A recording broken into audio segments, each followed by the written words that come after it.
Power BI में जब हम कोई भी विजुअलाइजेशंस पे वर्क करते हैं तो जब एक रिपोर्ट को आप कंसिडर करेंगे, चाहे वो रिपोर्ट में 2 पेजेस रिपोर्ट क्यों ना हो, 4 पेजेस का रिपोर्ट भी क्यों ना हो, अगर हम टेंटेटिवली एक छोटी सी एग्जांपल लेंगे कि एक रिपोर्ट में अगर हम फ्री से एक्सपैंड करके भी अगर हम विजुअल्स को दिखाएंगे तो 8 विजुअल्स एक पेज में जरूर आते हैं। तो इस तरह मेरे पास अगर 2 रिपोर्ट्स है तो 8 विजुअल्स एक पेज में है तो 16 विजुअल्स होते हैं। अगर जो रिपोर्ट हम क्लाइंट को या एंड यूजर को शेयर करते हैं, जब उनको कोई स्पेसिफिक इंफॉर्मेशन जो रिपोर्ट के साथ इंटरैक्ट करके उनको अगर देखना है तो ऑब्वियसली हमारे पास एक विजुअल जो इमीडिएटली हमें स्ट्राइक आउट होता है वो है स्लाइसर। जब मैं स्लाइसर की बात करता हूं तो हम उसमें फिल्टर आउट कर सकते हैं, राइट। तो अगर मुझे सिर्फ वेस्ट का इंफॉर्मेशन देखना है तो मुझे वेस्ट पे क्लिक करने के बाद मुझे सारे जो है वेस्ट इंफॉर्मेशन दिखेंगे। लेकिन जो स्लाइसर की मैं बात कर रहा हूं वो स्लाइसर में अगर हम आपको ड्रॉप डाउन में चाहिए या आपको एक टाइल के फॉर्मेट में चाहिए या आपको रेंज में चाहिए, तो इस तरह हमें कुछ ऑप्शंस जो स्लाइसर देगा। लेकिन अगर वही इंफॉर्मेशन अगर आपको लिस्ट आउट करना है पावर बीआई में तो हमें किस तरह उसको क्रिएट कर सकते हैं। Hi, I am am Asif Hussain from know how academy.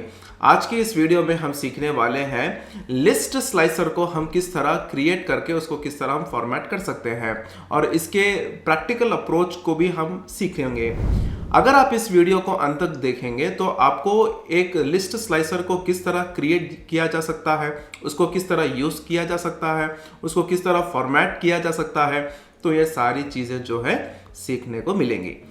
तो अगर आप यहाँ पे देखेंगे मेरे पास एक विजुअल है, तो ये विजुअल का इंफॉर्मेशन जो है हमें देता है कि सेल्स बाय मंथ कितना है, मतलब एक मंथ में हमें कितना सेल्स आया है वो इंफॉर्मेशन हमें यहां से मिलता है। तो अगर आप देखेंगे कि आप देखिए कि जनवरी में कितना सेल्स हो गया या आपको जुलाई में कितना सेल्स हो गया या पीक में जाएंगे तो नवंबर में कितना सेल्स हो गया, तो ये सारी चीजें यहाँ पे डिस्प्लेड है।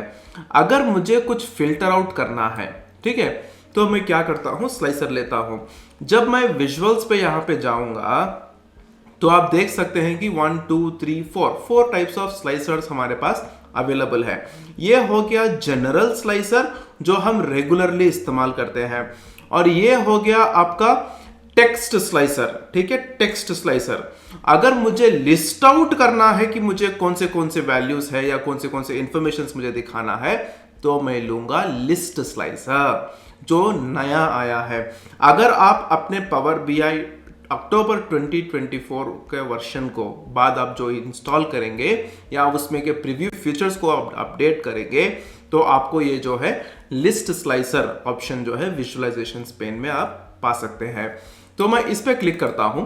अगर आपको जानना है कि ये जो अक्टूबर 2024 में जो भी विजुअल्स आए हैं उसको किस तरह हमें अपडेट करना होगा, तो उसके लिए क्या करना है, आपको जाना है फाइल में जाके options and settings, options and settings में जाके ऑप्शंस में जाने के बाद आपको यहां दिखाई देगा प्रीव्यू फीचर्स। जब आप प्रीव्यू फीचर्स पे क्लिक करेंगे तो आप यहां पे देख सकते हैं लिस्ट स्लाइसर ये आपको एनेबल करना होगा। इसको आप एनेबल करने के बाद जब आप ओके करेंगे आपको पावर बीआई जो है फिर से ओपन करके रिस्टार्ट करना होगा ताकि ये जो न्यू विजुअल आपने एनेबल किया है वो आपके विजुअलाइजेशन पेन में आएगा। ऑलराइट, तो चलिए, अगर मेरे पास यहाँ एक लिस्ट स्लाइसर है, मैं यहाँ क्या कर रहा हूँ, यहाँ पे जो है मैं मेरे सब कैटेगरिकल इंफॉर्मेशन में यहाँ पे ले रहा हूँ। तो आप यहाँ पे देख सकते हैं कि ये जो इंफॉर्मेशन मैंने लिया है आपको थ्रू स्क्रॉलिंग जो है आप देख सकते हैं कि चलिए मेरे ये सारे चीज सब कैटेगरीज मेरे हैं जो भी लिस्ट आउट है। अगर मैं आपको जनरल स्लाइसर की बात करूंगा, अगर आप जनरल स्लाइसर आप लेंगे, आप यहाँ पे अगर कोई भी स्लाइसर लेंगे, ये आप सब कैटेगरी यहाँ पे लेंगे तो आपको जो है इस तरह आएगा, और इसको जो है हम फॉर्मेट भी करके जो है इसमें आप वर्टिकल लिस्ट क्यों ना हो या टाइल वर्जन में क्यों ना हो या आपको ड्रॉप डाउन में क्यों ना हो या इस तरह हम सिलेक्ट कर सकते हैं। लेकिन यहाँ की जो फॉर्मेटिंग है और ये जो जो इंटरेस्टिंग हमें फीचर देता है कि फॉर्मेटिंग में डिफरेंट ऑप्शंस और एक अट्रैक्टिव लुक अगर ये हमें देगा, ये एक अट्रैक्टिव फीचर हमें देगा फॉर्मेटिंग के टाइम पे। जो भी हम रिपोर्ट बनाते हैं, अगर लिस्ट स्लाइसर को हम एक क्रिएटिव वे में इसको फॉर्मेट करके इसको इंक्लूड करेंगे तो हमारे पास एक अट्रैक्टिव स्लाइसर जो है अपने रिपोर्ट में अब इंक्लूड कर सकते हैं। तो चलिए मैं यहाँ पे जो टेक्स्ट स्लाइस या लिस्ट स्लाइसर मैं यहाँ पे लिया हूँ, तो यहाँ पे मैं क्या कर रहा हूँ, इस पर्टिकुलर विजुअल में जो है मैं तो कंटेंट ले ली, डेटा फील्ड ले लिया हूँ, सब कैटेगरी ले लिया हूँ। तो हम स्टेप बाय स्टेप एक एक फॉर्मेटिंग की पार्ट हम देखते हैं कि अगर मैं यहाँ पे जो है साइज एंड स्टाइल की बात करूंगा तो आप देखेंगे कि पहली बात हम ये आते हैं कि पैडिंग, तो मतलब कितना स्पेस हमें देना है, या आपको स्पेस बढ़ाना भी है तो आपको 10 ताकि थोड़ा सा राइट वर्ड्स ये मूव कर सके, और ये जो है थोड़ा लेफ्ट साइड भी यहाँ पे कुछ मूव कर सके। तो यहाँ पे अभी आप देख सकते हैं टॉप, ये जो सब कैटेगरी और एक्सेसरीज के बीच में जो गैप है, या आप उसको भी इंप्रूव करना चाहते हैं तो वो भी आप यहाँ पे देख सकते हैं। तो देखिए थोड़ा सा नीचे आया है, राइट। तो ये इसको भी जो है मैं 10 दूंगा। ऑल राइट, सो ये हो गया पैडिंग। और दूसरा हो गया बैकग्राउंड। इस विजुअल का बैकग्राउंड क्या है, मैं एक एक इसकी बात नहीं कर रहा हूँ, एक एक सब कैटेगरी की बात नहीं कर रहा हूँ, मैं टोटल विजुअल की बात कर रहा हूँ। अगर इसका बैकग्राउंड आप देखेंगे, आप कुछ भी बैकग्राउंड आप बदला लीजिए, आपके रिक्वायरमेंट्स के हिसाब से जो है आप अपना बैकग्राउंड बदला सकते हैं इस तरह। तो इसका बैकग्राउंड बदल गया है। तो अब आप यहाँ पे देखिए, जब मैं इसका बैकग्राउंड चेंज करा हूं तो आपको एक एक सब कैटेगरी जो है एक रेक्टेंगुलर शेप में है। कौन सी शेप में है, एक रेक्टेंगुलर शेप में है। अगर आप इसको देखेंगे, मैं इसको विजुअल बॉर्डर भी ऐड करूंगा, ठीक है। इसको मैं राउंडेड कॉर्नर्स दूंगा 12 पॉइंट्स। अगर इसको थोड़ा अट्रैक्टिव देने के लिए मैं इसको जो है शैडो भी ऐड करूंगा। देखिए शैडो भी आ गया है। तो चलिए साइज एंड स्टाइल तो हो गया। तो अभी आएंगे टाइल देखेंगे कि सब कैटेगरी यहाँ पे लिखा है, सही है। इसका फॉन्ट मैं थोड़ा बदलाऊंगा, इसको मैं बदलाऊंगा बोल्ड, इसको मैं बनाऊंगा 16, टेक्स्ट कलर को व्हाइट रखूंगा सेम पर्टिकुलर लाइन चार्ट की तरह, और इसका बैकग्राउंड कलर जो है मैं ब्लैक करके इसको अलाइन करूंगा सेंटर। तो ये भी हो गया। चलो टाइटल भी हो गया। अभी हम क्या करेंगे, हम आएंगे स्लाइसर सेटिंग्स, जो इंपॉर्टेंट है। अब आप देखेंगे स्लाइसर सेटिंग में क्या आपको सिंगल सेलेक्ट चाहिए या आपको सेलेक्ट ऑल चाहिए। तो ये सारी चीजें आप सेलेक्ट कर सकते हैं। अगर सेलेक्ट ऑल मतलब एक ही साथ सारे सब कैटेगरीज को अगर सेलेक्ट करना है तो सेलेक्ट ऑल का ऑप्शन भी यहाँ पे दिखेगा, या नहीं सिर्फ आपको एक्सेसरीज ही चाहिए या आपको सिर्फ आर्ट ही चाहिए, तो इस तरह भी जो है आप इंक्लूड कर सकते हैं। वो सिंगल सेलेक्ट की पॉइंट आती है। तो ये स्लाइसर सेटिंग्स है।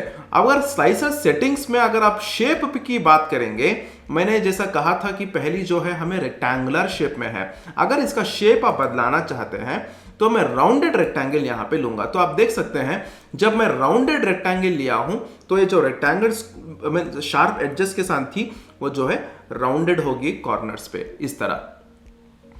और जब मैं शेप के बाद जब मैं लेआउट की बात करूंगा तो अब ये यहां पे कुछ इंटरेस्टिंग फैक्ट्स है। अगर आप देखेंगे कि मेरे पास कितने हैं 1 2 3 4 5 6 7 और सेलेक्ट ऑल को मिला के 8, तो 8 बटन जो है हमारे पास यहाँ पे विजुअल है, डिस्प्ले हो रहे हैं पहली 8। जब मैं स्क्रॉल करूंगा तो बाकी के जितने भी है वो आएंगे, वो सेकेंडरी है। तो स्टार्टिंग जब मैं पहला व्यू तो जाएगा जो कितने सब कैटेगरीज डिस्प्ले हुए हैं वो है 8 इंक्लूडिंग सेलेक्ट ऑल। तो अब इसको मैं क्या करूंगा, इसको मैं जो है कम करूंगा, रिड्यूस करूंगा कि सिर्फ मुझे 6 चाहिए या सिर्फ मुझे 4 चाहिए। अब देख सकते हैं 1 2 3 4। अगर आप स्क्रॉल करते जाइए तो आपको बाकी के जो है वो आएंगे। अगर आपको सिर्फ 5 चाहिए एक इसमें तो आपको 5 डिस्प्ले होंगे। ओके, ये हो गया बटन्स। अगर नाउ अब बात करूंगा मैं स्पेस बिटवीन द बटन्स, एक बटन को दूसरे बटन के बीच में स्पेस की बात करेंगे।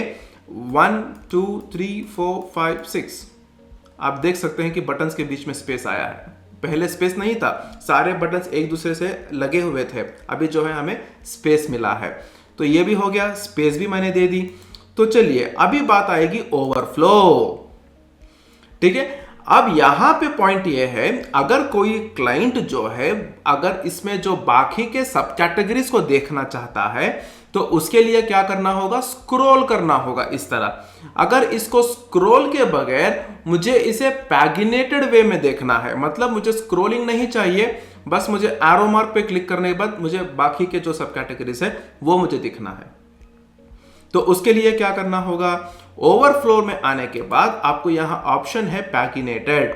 मैं जब इस पे क्लिक करूंगा तो आप देख सकते हैं स्क्रोलिंग का ऑप्शन तो चला गया, लेकिन एक छोटी सी एरो मार्क यहां पे डिस्प्लेड है। अगर आप इस एरो मार्क को क्लिक करेंगे तो बाकी के जो सब कैटेगरीज है वो यहां पे डिस्प्ले हो रहे हैं। अगर मुझे वापस जाना है तो ऊपर का एरो मार्क। तो ये एक इंटरेस्टिंग फीचर कह सकते हैं कि हम इससे जो है एक क्लाइंट को जो है एक एडवांस्ड मॉडल ऑफ स्लाइसर भी जो है हम इसको दिखा सकते हैं।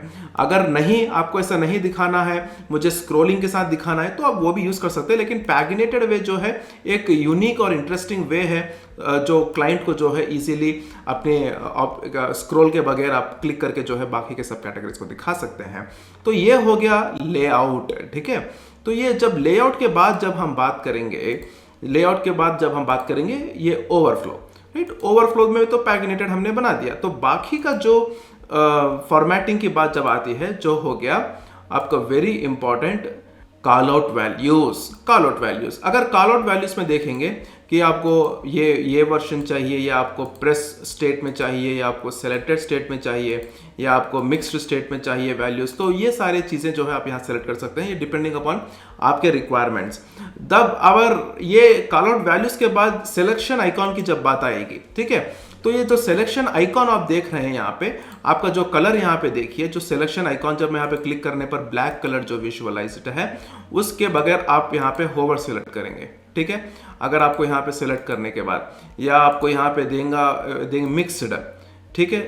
जब आप सिलेक्शन आइकॉन की बात करेंगे, जो कलर आप यहाँ पे देख रहे हैं वो कलर भी जो है अगर आपको बदलाना है तो आप कलर भी जो है बदला सकते हैं। जब देखिए जो कलर आप सेलेक्ट कर रहे हैं वो कलर भी जो है आप चेंज कर सकते हैं।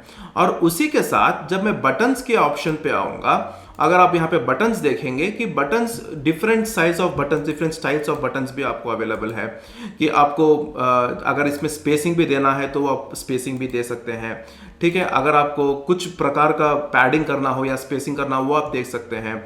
अगर इसका जो फिलअप है, जो यहाँ पे आपको कलर दिया गया, आपको अगर कलर यहाँ पे चेंज करना है तो ये कलर भी जो है आप यहाँ से चेंज कर सकते हैं। आप देखिए जब सेलेक्ट करने पर पूरा आपको जो है ये वायलेट कलर या पर्पल कलर में आपको डिस्प्ले हो रहा है यहाँ पे। अगर आप इसमें कुछ इमेज ऐड करना है तो आप बैकग्राउंड इमेज का भी ऑप्शन जो है आप यहाँ पे सेलेक्ट कर सकते हैं, ठीक है। अगर मैं यहाँ पे एक और चीज़ की बात करता हूँ, अगर मैं यहाँ पे बात करूँगा कि मुझे इस तरह नहीं चाहिए, मुझे कस्टम वे में इसको चाहिए, तो आप ये जो है साइजेस भी जो है आप यहाँ पे चेंज कर सकते हैं। मैं लेफ्ट साइड पे जो है 5 लिया हूँ, ठीक है, और राइट साइड पे जो भी है 5 मैं यहाँ पे लिया हूँ। तो यह पैडिंग की बात जब होती है, स्पेसिंग की बात जब होती है, तो आप वो भी यहाँ पे जो है सेलेक्ट कर सकते हैं। अब आता है कि ये जो सिलेक्शन आइकॉन में आपका जो बटन्स है, अगर आपको इसका पोजीशन भी चेंज करना है कि आपको इसको राइट में रखना है तो आप राइट में भी रख सकते हैं, इसको आपको लेफ्ट में रखना है तो आप लेफ्ट में भी रख सकते हैं, ठीक है। अगर आपको इसको ऊपर रखना है या इसको सेंटर में अलाइन करना है तो ये भी आप यहाँ पे सेलेक्ट कर सकते हैं। अगर इसका साइज आप बढ़ाना चाहते हैं, ठीक है, इस बबल का साइज, आप सिलेक्शन का साइज बढ़ाना चाहते हैं, वो भी आप साइज बढ़ा सकते हैं। या स्पेसिंग की आप बात करेंगे कि ये एक सिलेक्शन को और एक कंटेंट को, टेक्स्ट को, उसके बीच में जो स्पेस है उस स्पेस को भी जो है आप यहाँ पे चेंज कर सकते हैं। अगर मैं यहाँ पे एक और इंटरेस्टिंग फीचर बात करूंगा, ऑलरेडी मेरे पास एक सब कैटेगरी है, अगर इसके अंदर मैं एक और डेटा फील्ड को ऐड करूंगा कैटेगरी, तो वो भी यहाँ पे ऐड होगा। अगर आप देखेंगे एक्सेसरीज कौन सा कैटेगरी, टेक्नोलॉजी, तो टेक्नोलॉजी का कितना सेल्स है बाय मंथ वो भी आप यहाँ पे देख सकते हैं। वो एक इंटरेस्टिंग फीचर है लिस्ट स्लाइसर में, जहां हम जितने भी सब कैटेगरीज क्यों ना लो, उसके अंदर कितने भी कैटेगरीज है उस तरह हम एक एक को जो है हायरार्कियल वे में भी हम जो है अरेंज करके इसमें हम लिस्ट आउट कर सकते हैं। तो आज की इस वीडियो में हमने सीखा है कि लिस्ट स्लाइसर को किस तरह क्रिएट करके उसके फॉर्मेटिंग हम किस तरह करके प्रैक्टिकली हम इसे किस तरह उपयोग कर सकते हैं। Thank you for choosing KnowHub academy as your source for IT knowledge. अगर आपको इस वीडियो से कुछ भी प्रश्न हो तो आप इस वीडियो के कमेंट सेक्शन में अपना प्रश्न पूछ सकते हैं ताकि हम उसका जवाब दे सकें। धन्यवाद।